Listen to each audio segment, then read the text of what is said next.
ഒമാനിലെ താപനിലയിൽ ഗണ്യമായ കുറവ്. സുൽത്താനേറ്റിലെ മിക്ക ഭാഗങ്ങളിലും തണുത്ത കാലാവസ്ഥയാണ്. സൈക്കിളാണ് ഏറ്റവും കുറവ് താപനില രേഖപ്പെടുത്തിയത്. ഒമാൻ നല്ല തണുപ്പിലേക്ക് നീങ്ങി തുടങ്ങിയിട്ടുണ്ട്.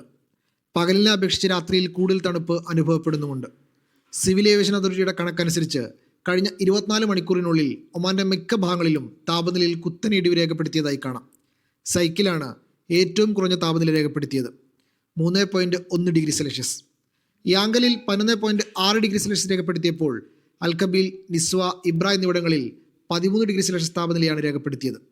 ബിദിയ, ഹൈമ, മസ്യൂന, ഇബ്രി, ബഹല, മുക്ഷിൽ എന്നിവയുൾപ്പെടെയുള്ള മറ്റു പ്രദേശങ്ങളിലും ഏതാണ്ട് ഇതേ താപനില തന്നെയാണ് രേഖപ്പെടുത്തിയത്.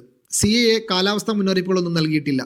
എന്നാൽ അതിരാവിലെയുള്ള സമയങ്ങളിൽ, പ്രത്യേകിച്ച് ഉയർന്ന പ്രദേശങ്ങളിലും മരുഭൂമികളിലും ശൈത്യകാലത്ത് താപനില കുത്തനെ കുറയുന്നതിനാൽ പൊതുജനങ്ങൾ ജാഗ്രത പാലിക്കണമെന്ന് നിർദ്ദേശം നൽകിയിട്ടുണ്ട്. പ്രത്യേകിച്ച് പർവ്വതാരോഹകരും ക്യാമ്പിങ്ങിന് ഉയർന്ന പ്രദേശങ്ങൾ തിരഞ്ഞെടുക്കുന്നവരും. Media 1, Muscat.